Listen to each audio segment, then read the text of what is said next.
Hello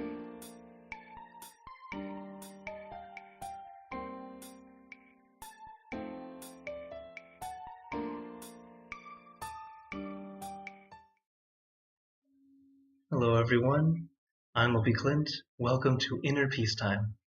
As always, it's great to be here online with all of you, whether you're watching from YouTube, Facebook, or here on Zoom. So, hello again everyone. Hi Ana Maria.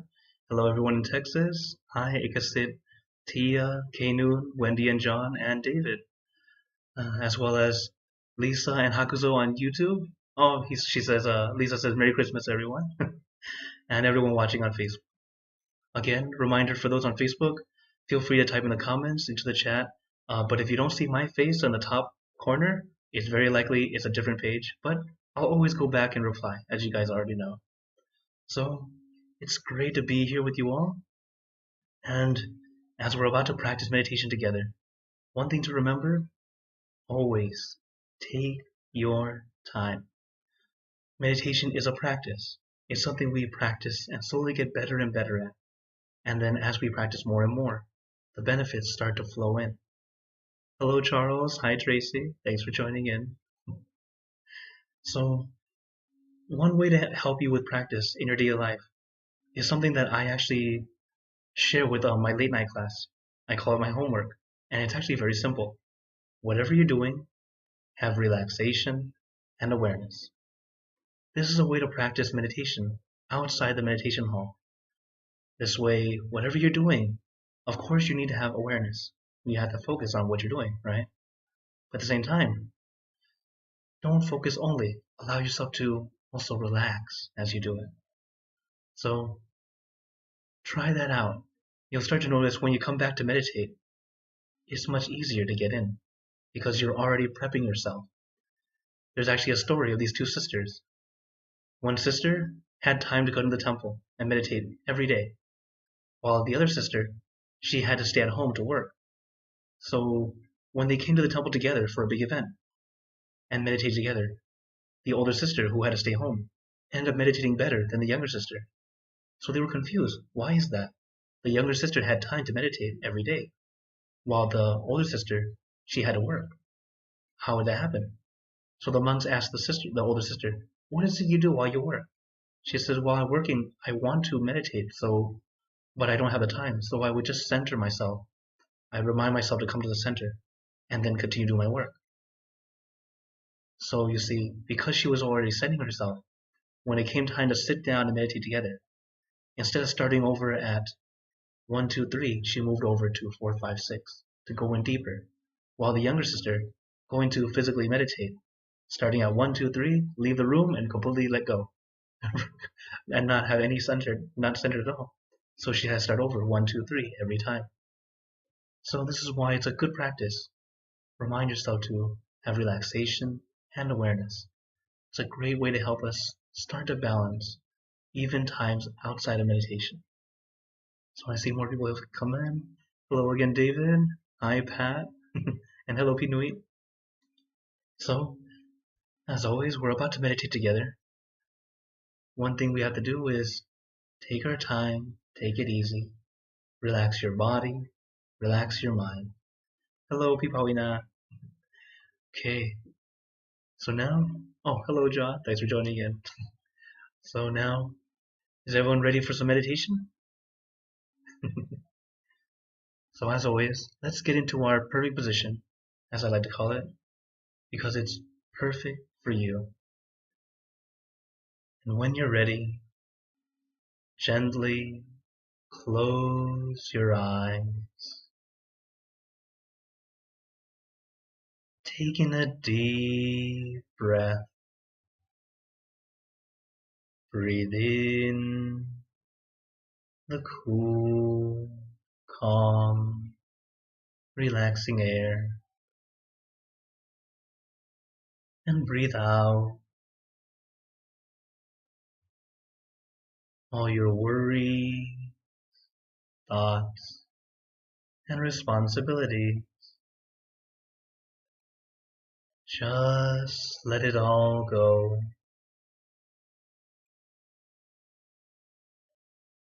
Forget about it. for the time that we are meditating. Just breathe in, breathe out. Let each breath of fresh air help you become more relaxed, more comfortable. Take in a few more deep breaths, as this is a natural and easy way to relax.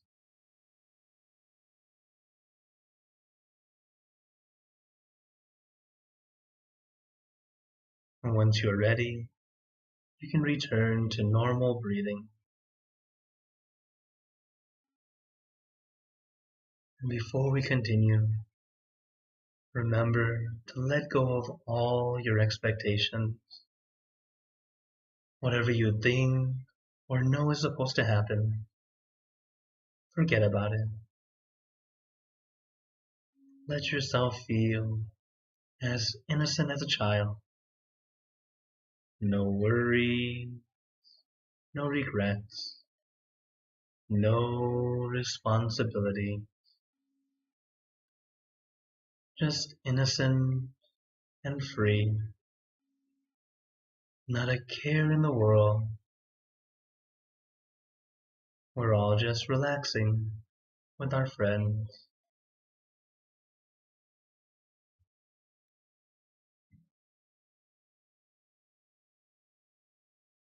And to add to our relaxation, let us do a body scan.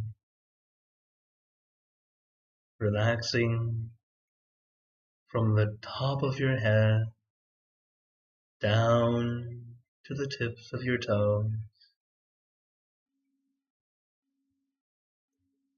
There's no need to rush, no need to force. Allow the relaxation to flow throughout your entire body. What we're doing is allowing our body to relax, not try to force. In fact, if you try to force yourself to relax, you end up being more tense. Kind of the opposite. Take your time. Meditation should never feel like work. It should feel like a mini vacation. We have this opportunity to relax our body and our mind.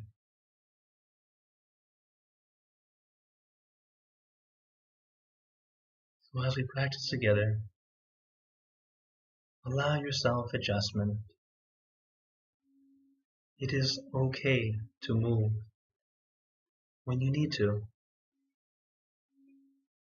At first, you might need to move often. Later on, you'll move less. But whether you move a lot or a little, it's okay. For example, children. Young children tend to meditate quite well, many times much better than adults, mostly because of their innocence and their lack of responsibility and duty. Because they don't have anything else they need to worry about. They are already worry-free. So when it's time to meditate, they're able to find peace quite easily, be able to have deep experiences, even though they have no idea what's going on.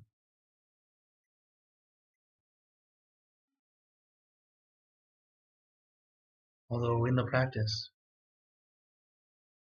because it's coming from within, they understand it and feel it.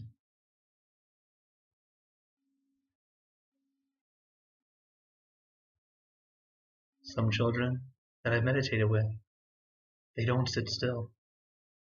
They're moving the whole time. but you can tell they have inner peace.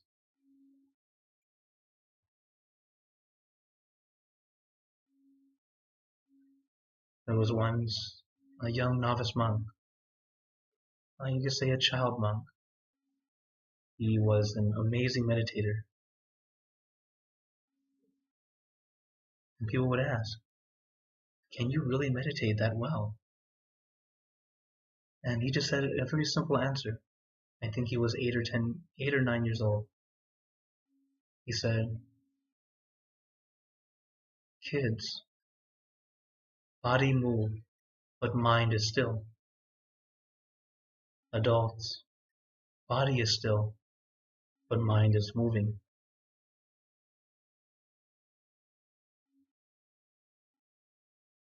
Something you wouldn't expect to hear from a child, but it's absolutely true.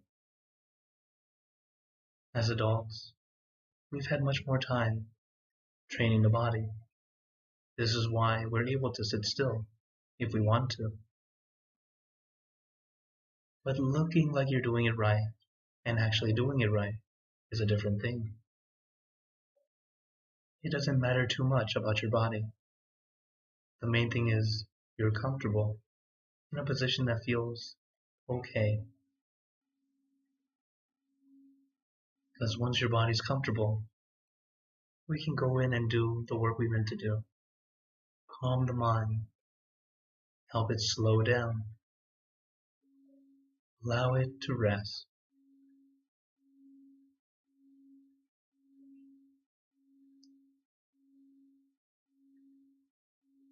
So allow yourself adjustment, whether it be your body or your mind. You don't have to be perfect. We are practicing.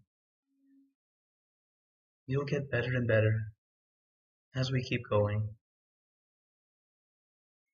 Just like if you're going to climb a mountain, the goal is to reach the top. But look just 3 steps ahead of you. If you keep looking at the top of the mountain, it feels too far away. It almost feels impossible.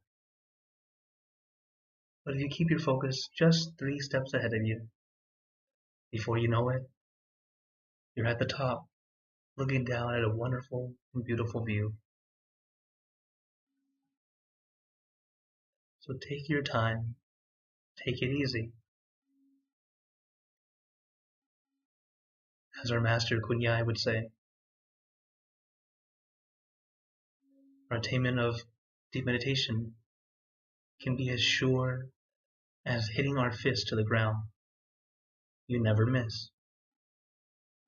As long as you keep practicing, you will definitely attain that deep level if you so continue to practice. So let us keep practicing, not forcing, not pushing, allowing yourself this mini vacation.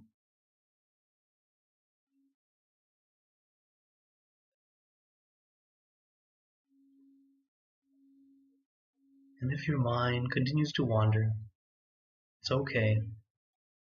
You're normal.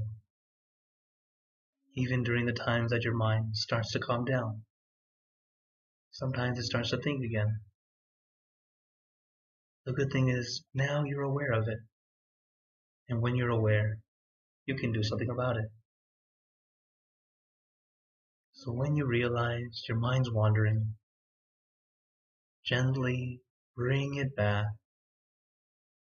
to your center, back to your object.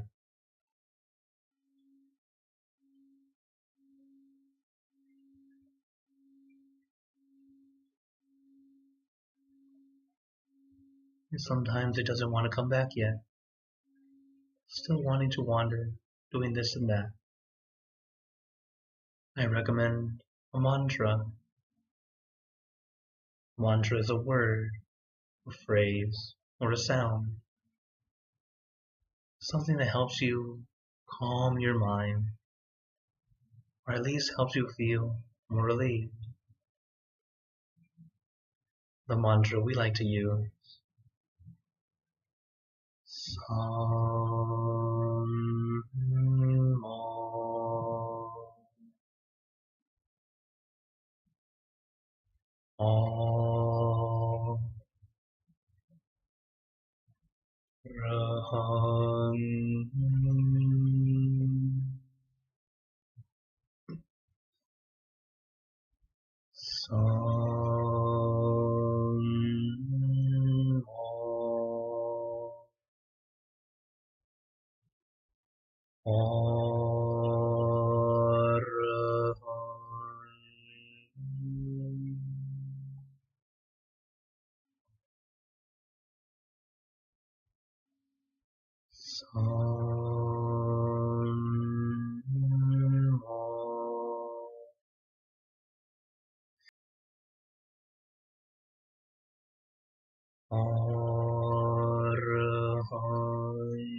You can repeat this mantra in your mind as many times as you'd like,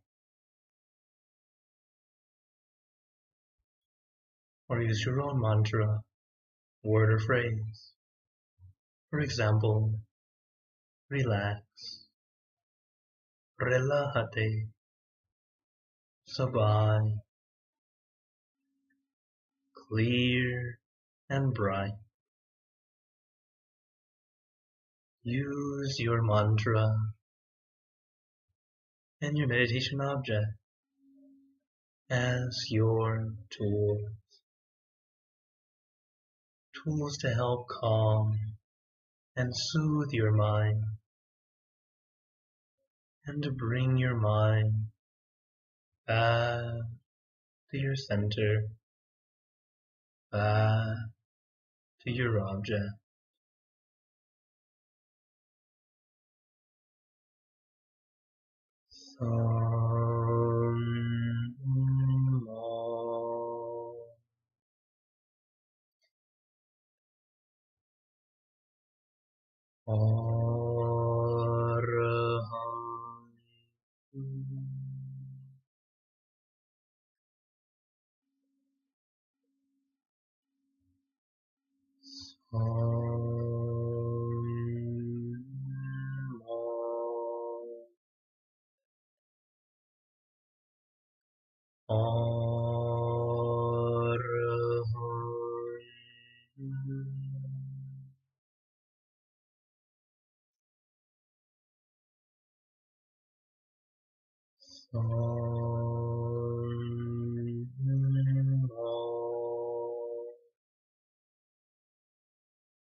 Now let us continue in silence,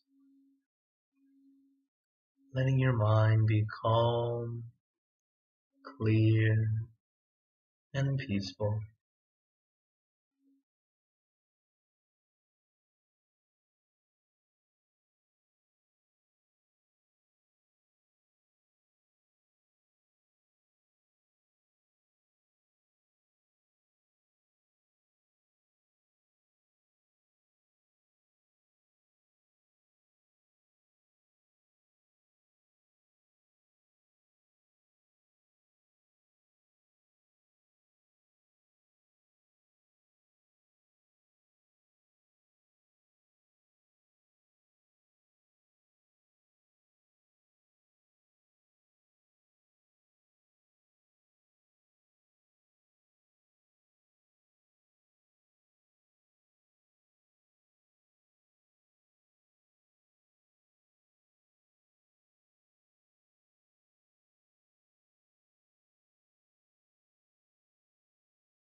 Remember, we are balancing relaxation and awareness. We are practicing. Sometimes we're a little off, and it's okay. We make adjustments. Just notice, do you feel comfortable? Do you have discomfort? Allow yourself to adjust.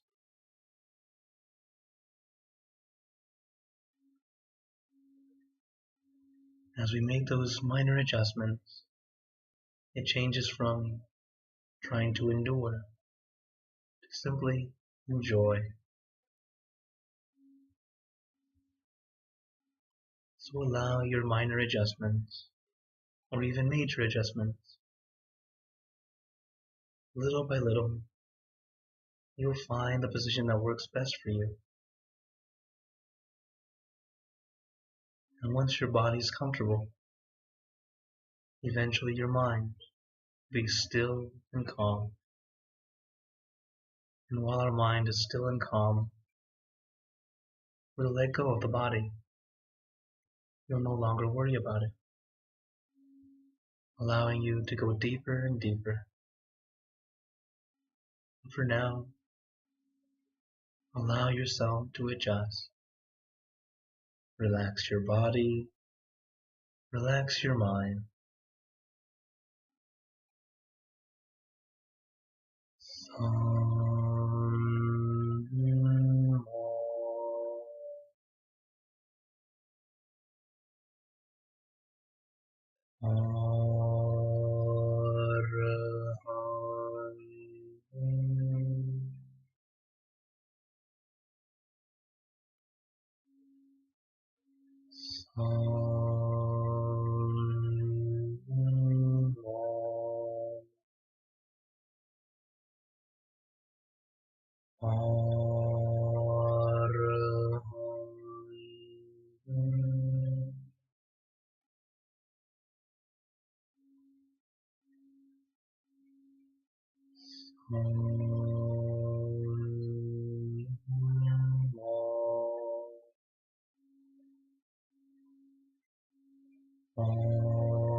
Now, let us begin spreading loving kindness. Spreading loving kindness is like spreading out your heart, sending out good intentions to all beings. So let us visualize our object as we have been doing. And imagine that your object becomes crystal clear, clean and bright. And at the center of your object, there is a bright light. This light is very special. All those who touch this light are instantly happier, healthier, and more at peace. So we let this light illuminate our body, filling our body with light. And let this light shine out from you, filling the room. Let the light spread far and wide, filling the city and the surrounding city, filling the state or province and the surrounding states or provinces, filling the country and the surrounding countries, until filling the entire world, and now throughout the universe. Thinking of your loved ones, your family, your friends, our close and distant relatives, our co-workers, acquaintances,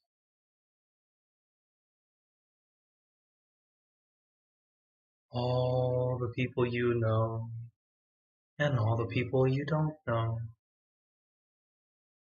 to all sentient beings, all the animals in this world, even thinking to the heavens, our friends and relatives who have passed away, wishing well for every one of them.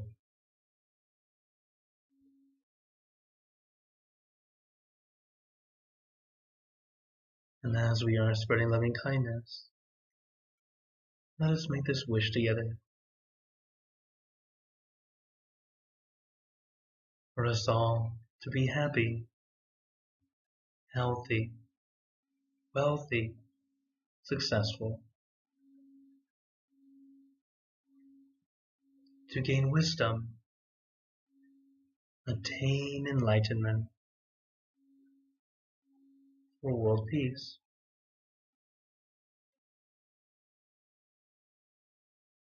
Let us take a moment to make our own good wishes.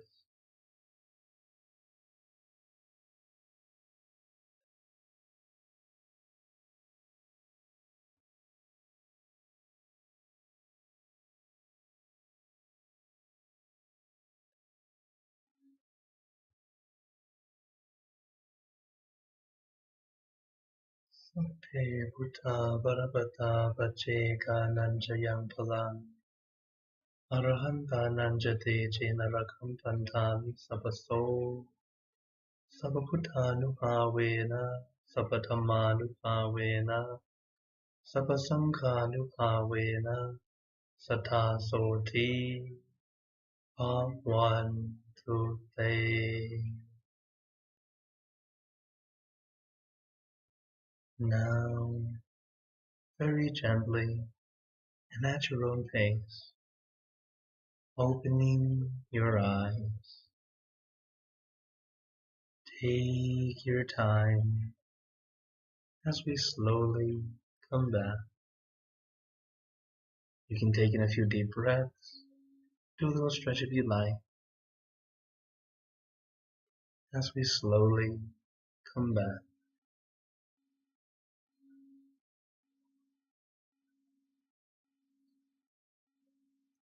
How is everyone feeling?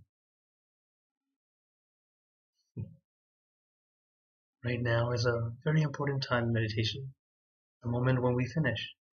It's a time for us to consider or check and see how we feel right now compared to when we started. And as we practice more and more, comparing to other sessions. Comparing sessions is only okay after you finish. Never good to do comparison during meditation. It becomes expectation and holds us back.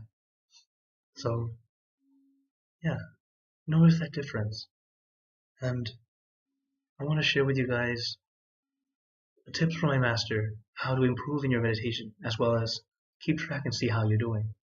So, he likes to tell us about the 4 C's, and they are comfort, conscious, consistent, and then consider. Comfort and consciousness should sound familiar.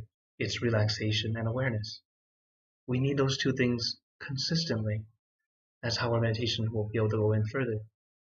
And then we take some time to consider, taking the time to think back, what worked, what didn't work. Every one of us is unique. So it's not a cookie cutter, one size fits all.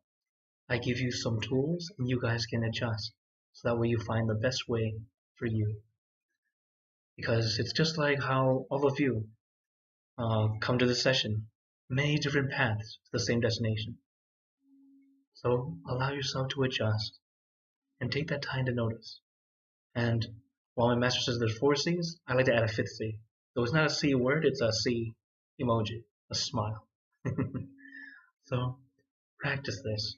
You'll start to notice how everything gets easier, how you're able to keep track of yourself, and also be able to find peace easier. So I hope you all practice the 5 C's. Comfort, conscious, consistent, consider, and then the last one, smile. Okay, so now I open the floor to you guys. Does anyone have any questions or comments? I see a few questions on YouTube already, but let me say hello to people who came in. Hello, Marcel. Hello, Kaisi. Who's came in? Hello. Oh, hello, Tracy. Hi, Khalil and Atapan. Okay, so Hagazuza has a question. It says, first, thank you, Lisa. Always telling everyone to remind them to subscribe and hit the like button. That's also very helpful. It helps let other people know about this session and people can get to enjoy also.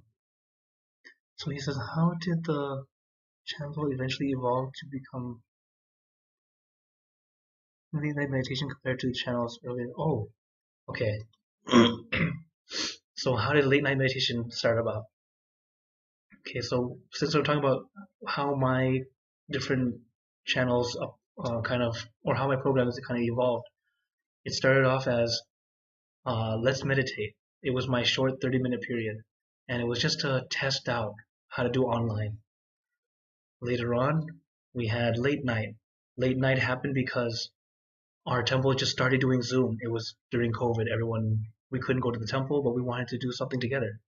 So at that time, the center I was at was New Jersey, and we had a session every hour of the day, almost 24 hours for about 4 or 5 days. It was just our way of booming it to get it started. And there was one slot left. It was at 10 p.m. Eastern. And then I just thought to myself, late night meditation, that'd be kind of fun to create.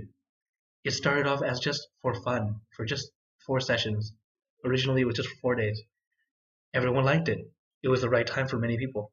So it turned into what it is today and continually doing it. Now over 300 episodes now. So yeah, still going strong. And then Inner Peace Time, this is thanks to a lot of our staff who have from our different centers, we were all talking and how we should practice together. How can we do it? And in fact, the name Inner Peace Time is thanks to Nui. She's the one who gave us this name, and I was like, yeah, I like it. Let's keep it. Let's use this name. And then the other centers talking together to try to sync up. And eventually, I hope that this class can be like full moon, only every week, where we can all gather at this time together. So little by little, that's also why I'm touring around to other centers to hopefully get to promote and make it a thing for all of our centers to join. Okay. Um, okay. Yeah. So I already started that. And now, okay, a question from John. How do we practice refraining from judging others? Ah, good question. Okay. The first thing is, well, one way to help, or one thing that I've learned, my master would teach us. It's one thing is why we judge others is actually our human nature. Evolutionarily, we judge and we categorize because that's how we deal with the world. That's how we evolve to see what is safe, what is unsafe, what is dangerous, and then evolutionarily they say that this is why it started. Now that we're in a life that we're not in danger, we're not in the point where we're going to die, we turn into judging over little things that don't matter. So one thing that my master taught us. So in Thai they say "chap di." "Chap di" means touch upon something good, because most people tend to uh, I don't remember the word for looking for that. So simply put, most of the time we focus on the negative of others. We see it. It affects us. That's why we see it and we are unhappy with it. But if we instead we start to look for the good in others, when we practice this, you start to look for the good, and you can actually feel a little bit more at ease. You can actually gain something from these people. So all my master would teach us is that we should do that instead. Start looking for the good in others. It will start to help us. Instead of judging, you're starting to open up your heart, open up, and allow us to huh, find something nice. It's not easy at first. Start with something simple. It might be as simple as, well, at least they have nice eyes. At least they have a nice smile. It starts off like that. Little by little, you start to see different characteristics that you're like, oh, I never noticed this. Oh, they're a hard worker, although they do this to me. So then we go back to the, okay, hard worker. When we start to focus on the good of others, we actually bring those good things toward us. For example, let's say you are, that's why they say you should find a good teacher. When you're with a good teacher, the teacher will always help guide you to get better, to be better. But if you suppose you focus on the negative, you also bring that negative to you. Like let's say you're the boss and you always notice this person's always lazy. Always calling them lazy. Oh no, you're so lazy. Don't do this. Before you know it, you become lazy. You start to become what you are not happy about with others. It's the negativity that ends up pulling you to do that also. So let's look for the good in others, doing our best. Uh, Once you've done well in looking for the good in others, sometimes you can even, what's the word? I guess for fun, you can look for the good in villains in a story. It's a way of practicing. So this is a way of bringing. It's not only looking for the good in others; it actually brings wisdom to you in ways of how to see the world in a different way that helps you move forward. As it's a practice, it takes time. So start with looking for some good. When we start to look for some good in that person, it's a lot easier to let go and be a little bit less judgy as a way to start. Okay? Yeah. Thank you for your question. Okay. Any other questions or wonders today? Of course, if anyone has any, what is it? Also, if you want to ask privately, this is my QR code. Allows you to contact me directly. Uh, I'm And I don't say I know everything, but whatever I do know, I'm always glad to share with you. What I don't know, I'll go find out for you. Okay.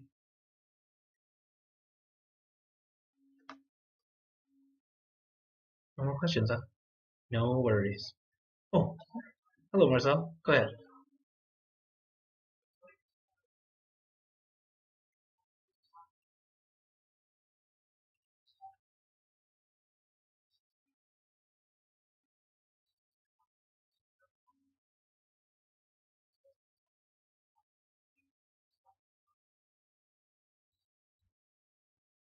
Meaning to get back to peace? Is that what you mean?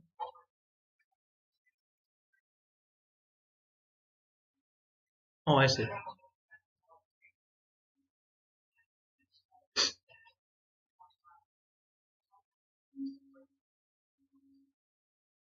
Okay.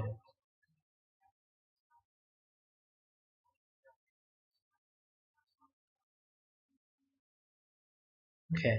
All right. Thank you for your question. So this one's personally me. Okay. I can't say this for all monks, but this is definitely for me. Number one for me is my own peace. That's number one.